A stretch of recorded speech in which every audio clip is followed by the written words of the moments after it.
جنابیانی ئازیزی پۆلی دوازە جارێکی تریش بە ئێوەی ئازیز گەیشتنەوە لە هاوکاریکردنتان تێگەیاندنتان لە بابەتێکی تر لە بابەتەکانی پۆلی دوازدە هەر لە وەحدەی دووەم لە بابەتی ئیشتقاق لە دەرسی ڕابردوو باسی ئیسم مەفعول لۆکردن کۆتمانێکێک لە بابەتەکانی ئیشتقاقیە کە وقع عليه الحدث ڕووداوەکەی دەکەوێتە سەر پاشان لە شێوازی سیاغە و دروستکردنەکەی ڕاوەستا بووین باسی ئەومان دەکرد ئەمە کە دەمانەوێ ئیسم مەفعولێک یان هەر ئیشتقاقێکی تر دروست بکەین دەبی بزانین ئەو فعلەی کە لێی وەدەگرین ئایا فعلێکی ثلاثیە واتە سێپیتیە یاخود فوق ثلاثیە غێر ثلاثی زا من لە وانەی یەکەم باسی ثلاثیم لۆکردن ئێستا دێم باسی چۆنێتی دروستکردنی ئیسم مەفعول دەکەین لە فعلێک کەوا فوق ثلاثی بی ڕوباعی بی یاخود خماسی بی یاخود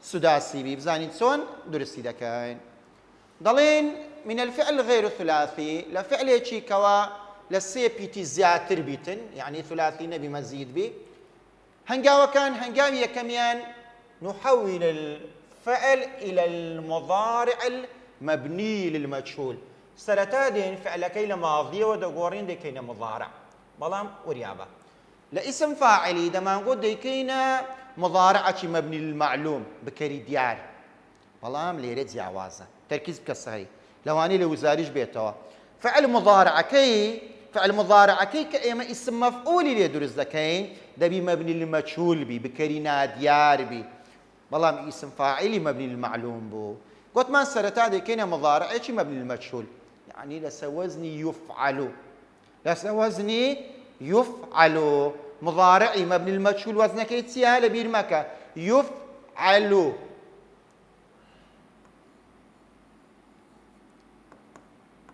يفعل أو فعل مضارعي مبني للمجهولة پاشان کە هەنگاوی یەکەممان تەواو کە کردمانە فعل مضارعەکی مبني للمجهول هەنگاوی دووەمیان نحذف حرف المضارع ونضع مكانه ميما مضموما أو بيتا مضارعي كزياد ما كردبو أنيتوكا ديقورين لا ددين ميمة بضمي لشويني دادنين هنگاوي سيميشيان نفتح ما قبل الأخير يا ما قبل الآخر بيتي بيش أخيري دبي سبكين فتحي لسدانين لبر أو يفعلوا بخوي حرفك بيش أخيري فتحيا كواتا جرهات فعليك ما نبو لسيبيد زياتر بو سوان ديكينا اسم مفعول سرتا ديكينا فعليكي مضارعي مبني للمجهول هنگاوي دوم بيتي مضارعة كدكينا ميمي بضمة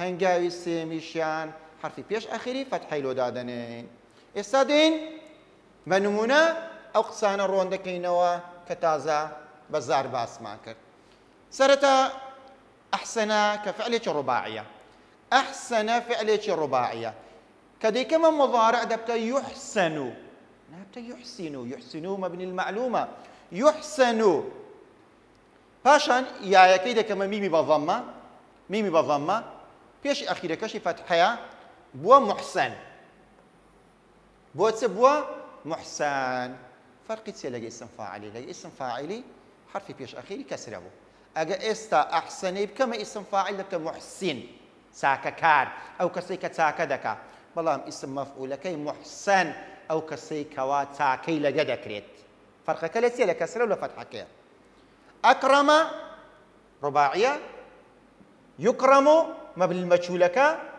دبتا مكرم واتاريز لجيراو أكرمي بكما اسم فاعل دبو مكرم أو كسيك الريز لخلق دقري بلام اسم مفعول كي دبيتا مكرم أو إيكا خلقان الريز لي دقرين أو زارة تناولا كفعلة خماسية بينس بيتي تناولا مضارع ما بالمجهول كي يتناول كوتا يكي كدي كما اسم مفعول يا كي كما ميمي بضمة لقى الفتح ما قبل الأخير ومتناول أو شتي كوا بري باسكرا يان هنامان انطلق بكما مضارع ما بالمجهول ينطلق اسم مفعول كي منطلق ميمي بالضمة فتح ما قبل الأخير طبعا تناولش ما كتبها اسم فاعل دبا متناول متناول انطلق دبا منطلق بكسرة أو جاريان باسي استخدمي دكم استخدم فعلية السداسية شش بيتا سداسية كشبه همان الشيوة قرين قوية ثلاثي نبيتن استخدم بكاري هنا يستخدم بكار ديني اسم مفعولك ياك كحرفي مضارع بكدمان ميمي بضمة هروها بيش أخيرا كشمان كده فتحة بوا مستخدم أدي اسم فاعل با دبا مستخدم مستخدم أو يشتي بكار ديني والله مستخدم اسم مفعولك أو يشتي كوا بكار هاتيا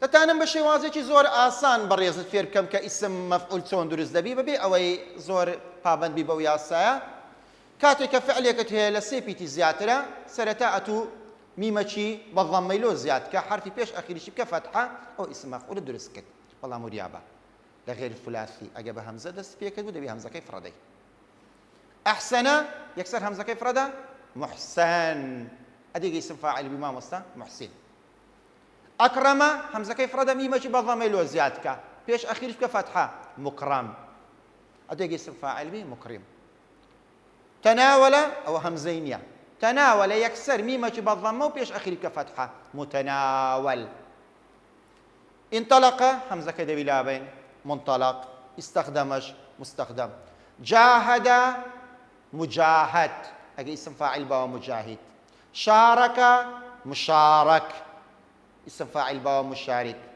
درب مدرب أجي اسم فاعل باو مدرب كواتا زور بآساني غير ثلاثي ميمشي لو زياد دكين بيش أخيج دكين فتحة دبيت اسم مفعول والله من غير ثلاثي قلت ما جاهم زمان هبو دبي همزة كي لعدين أو السبارات بتسوني تدرس كدني اسم مفعول لفعل شي غير ثلاثي إسا تبين يكمان هي بابا برا اسم جراجر تبين يكمان هي قد يكون لوانيا شدني الزور ربدا برام قد يكون لوانيا قد يكون اسم الفاعل واسم المفعول على وزن واحد زار وايا هندي وشمان هي اسم مفعولك واسم فاعلك بيكشي واز درس ذكري فعل مان هي كاتي اسم مفعولي درس ذكاين هر وشيك اسم فاعلك همان وشيا ولا يفرق بينهما إمناتان مزان أو الشيء آية اسم فاعلة اسم مفعولة إلا من خلال العبارة تنها لرستا تنها رسلوا ما رون دكاتوا كوا أو ناوى اسم فاعلة اسم مفعولة زياتر أول سرودة داتين زياتر لو فعلاني كوا بينس بيتن سام بيتن بينس بيتي يكمي همزة بيتي بيش أخيرشي ألفا انحاز لا انجريكت انحاز اسم فاعل اسم مفعول كي هردوشي منحاز انحاز اسم فاعل اسم مفعول كي هردوشي منحاز ما قال لرست بزانين أو منحاز اسم فاعل اسم مفعول نخو والشبتنيا ما نامان لبورون ناكاتو اختار مضارعك يختار اسم فاعل كي تمام اختار كبهمزة دسي بيه كده وبيش أخيري شي ألفا اسم فاعل كي مختار أدي ما مثلا اسم مفعول كي تيا اسم مفعول كشي مختار أدي أمو كل يجيب كمو للرستا لا عبارة بديار دكيتن كوا اسم فاعل اسم مفعول فيش ترستيش دياري كلا ولا كتاب أتو تنها تركيز دكي يسر أوانا بهمان شوا أو فعلش كوا بيتي كمي همزة بيتي كوتاي يكي شدي لسرا يكمي همزة كوتاي يكي شدي بهمان شوا كاتي كوا اشتقاقي دكين اسم فاعل واسم مفعول كي هماشتا إيماناتا ليش زياكينو ما قرب معنا نبي يعتد اسم فاعل كي تسيا معتد أدي اسم مفعول كي تسيا معتد ارتد هرقراوة مرتد هم اسم فاعل هم اسم مفعول كيتي إسا نمونا كاني كتاب بعض كينو بابتي كوا بتانين إما اسم فاعل واسم مفعول ليكتر زياب كينوا ضلي أنا مختار كتابا مفيدا.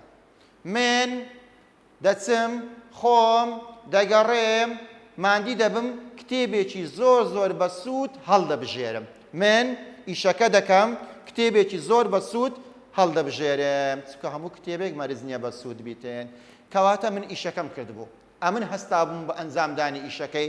لۆیە مختار لەو ڕستەیان اسم فاعلە. چیە؟ اسم فاعلە. بەڵام لە نمونەی دووەم الكتاب مواضيعه مختارة بدقة. ئەو کتابە بابەتەکانی ناوی زۆر بە دقت و بە هوردی هەڵبژێردراون. بابەتەکانی چنە؟ هەڵبژێردرانە. بە خۆی نەچۆ ئیشەکەی بکا بە هەستی بە ئەنجامدانی هەڵبژاردنەکە، بەڵکو بابەتەکانی ناوی هەڵبژێردراون، خەڵکیتکە هەڵیان بژاردیە. لۆیە لێرە مختار ئیسم فاعل نییە، بەڵکو ئیسم مەفعولەکەیە، چونکە ئیشەکەی لەسەر کرایە. ئیشەکەی لەسەر کرایە. نمونەی تریشمان هەیە لە تەمارینەکانی کتابی دوا دەیبینن دەربارەی معتەد بیهی و هەیتمان معتەد بیهی کەوا حسابی لۆ دەکرێتن و شانازی پێوە دەکرێتن، ئەوە ئیسم فاعیلەکەیە. بەڵام معتەد عەلەیهی کەوا خەڵکان پشتی پێدەبەستن ئەو کاتی دەبیتە ئیسم مەفعولەکە. ئەوە سەبارەت بە شێوازی دروستکردنەکەی و هەروەها زانینی ئەو تێبینیەشکەوە جار جار ئیسم فاعل و ئیسم مەفعول یەک سیغە و شێوازیان هەیە، بەڵام لە ڕستە لێک زیاد دەکرێنەوە. ئێستا دینە سەبابەتی هەرە گرنگی مەوزوعی ئیسم مەفعولەکەی کە ئەویش بابەتی قەواعیدی یعنی ئیعرابەکەیە، عەمەلەکەیتی لە ئیسم فاعلیش باسم کە لێرەش دەرێمەوە قوتابی ئازیز ئاگادار بە لە تو مەطلوب و داواکراو نییە بزانی ئیعرابی مشتەقەکەی بکەی ئیسم مەفعولەکە، بەڵکو ئەو شەیەی کە ئیسم مەفعولەکە کاری تێکردیە، معمولەکە بە چەمچینگۆ وشەکەی پاشی ناوەکەی پاشی ئیسم مەفعولەکەی ئیعرابی ویمان دەوێتن ئەمە، نەک خودی ئیسم مەفعولەکەی. جا دەرێن عملی ئیسم مەفعولەکەی ئیشێکی دیاری کراوە. ئیسم مەفعول هەمان ئیشی فعلێکی دەکاتن کەوا مەبنی للمەجهول بی. فعلی مەبنی للمەجهول دائما نائب فاعلی لە دوو دێ. فعلی مەبنی للمەجهول وەکو چۆن مەبنی للمەعلوم فاعلی لە دوو دەهات، مەبنی للمەجهولیش چی لە دوو دێ؟ نائب فاعل. چێ؟ نائب فاعل. ئەلێرەش بە هەمان شێوە ئیسم مەفعول ئەو ناوەی کە لە دوای دێ ئێمە ئیعرابی دەکەین، شیکردنەوەی لۆ دەکەین بە چ؟ بە نائب فاعل. کەواتە عەمەلی ئیسم مەفعولی زۆر نییە هەتا لێمان تێک بچی. یەک عەمەلی هەیە، نە زیاتر و نە کەمتر. ئەو وشەی کە ئیسم مەفعولەکە کاری تێکردیە کە لە دوای دێ کە معمولەکەیتی مەرفوعە. چیە؟ مەرفوعە. زۆربەی جاریش مەرفوعە بە ضەممە. کە مەرفوعە بە ضەممە ئەمە ئیعرابی دەکەین بە چ؟ بە نائب فاعل. کەواتە بواری غەرەتی تێدا نییە. لە ئیسم فاعلی لەوانەیە دەرێ مامۆستا نەمدەزانی مەرفوعە و نەمدەزانی ئیسم فاعلەکە پاشی کتە فاعلیان مەفعول بهی لێنە نە. چکە یەک گریمانەت هەیە. کار تێکراوەکەی لە پاشی دێ تەنها ئیعراب دەکرێت بە نائب فاعل. جا تەمەشا ئەو چەند نمونەیە بکەین لۆی تێبگەین بزانین چۆن ئیعراب دەکرێتن بە نائب فاعل. ئەخ مەرفوعە مادەم مەرفوعش بی خۆ نابی برێن مەفعول بهیە. مەفعول بهیەکە لا چووە نائب فاعلەکە شوێنی گرتیتەوە. جارنا مەزروع حەقلوه قەمحا. دراوسێکەمان چی چاندیە؟ کێڵگەکەی کەتە چێ؟ دانەوێڵەی چاندیە. مەزروع لەسە وەزنی مەفعول ئیسم مەفعولەکەیە. ئەمن دەمەوێت بزانم وشەکەی پاشی کە چییە؟ حەقلوه. حەقلو ئیشم بە هەئەکەی نییە بە لەکە کە دواپیتە. ناوێکی مەرفوعە. چۆنی ئیعراب بکەم؟ حەقلوهی چۆنی ئیعراب بکەم؟ حەقلوه دەرێم نائب فاعل. ئەو حەقلە نائب فاعلە لۆ چێ؟ لئیسم المەفعول. نائب فاعلی اسم مفعولەکەی پێشە خۆیتی طبعا مرفوع وعلامة رفعه الضمة. نمونەی دووەم المدرس مشكور فعله مامۆستا ماندووبوونەکەی جێگای سپاسە خەڵکانی بە وەفا سپاسی دەکەن.